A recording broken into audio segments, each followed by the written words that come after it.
Phoenix Splash TV.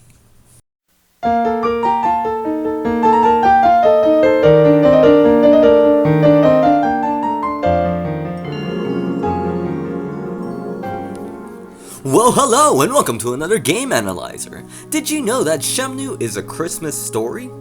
Well, it kind of is.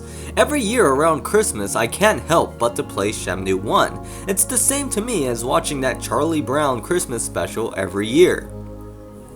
In Shenmue, the whole Christmas atmosphere is pretty nice. It got me thinking though, what is the significance of Christmas in Shenmue? After all, this is Japan, so Christmas has a different meaning altogether. In Japan, Christmas isn't a religious holiday. Have you ever understood why Nozomi wants to spend Christmas Eve together with Rio rather than Christmas Day? Well, that's because Christmas in Japan is more like Valentine's Day, and on Christmas Eve, couples exchange gifts. The holiday actually revolves more around Christmas Eve than the actual Christmas Day in Japan.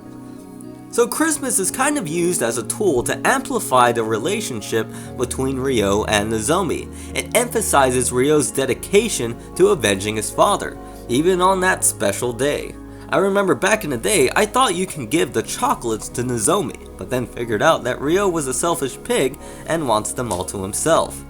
You can also argue that the bike ride is probably their Christmas Eve. It'll probably be the closest those two will ever get. Then they move away from each other forever.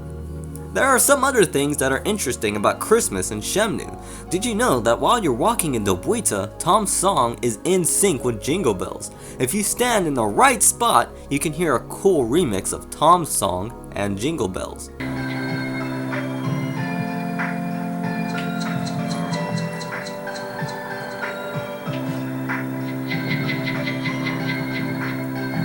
Christmas is a time for giving, but it's also a time for stores to brainwash people into buying shit, and Shenmue does plenty of that.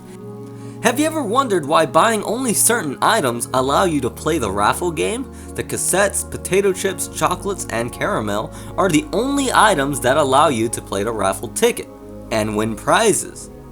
Now let's be frank here, at this time Sega was trying to use some weird brainwashing tactics to make people buy more Dreamcast. This is evident in games like Seaman. There are also strange things in the tomato convenience store too. Even though there are items that cost more than the cassettes and the snacks, when you buy them you don't get to draw a raffle ticket. Why is this? Well, I don't really have a concrete answer, but I have a small theory. If you want to beat Shenmue at 100%, you will spend a lot of time at the convenience store buying the same items over and over again. And what do all these items have in common? They have Shenmue on them, except for the cassettes. That's why this theory is kind of faulty. Since these items really have no use, it would make sense that it was trying to make people buy stuff that has no use over and over, hence video games. But why have one Dreamcast when you can have two?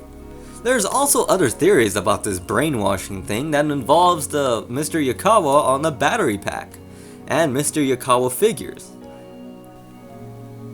Christmas is prominent in Shenmue 1 and creates a pretty special atmosphere. Do any of y'all play Shenmue around this time? Let me know in the comments below, and be sure to check out the other video we posted for this special occasion. This is Game Analyzer, signing off.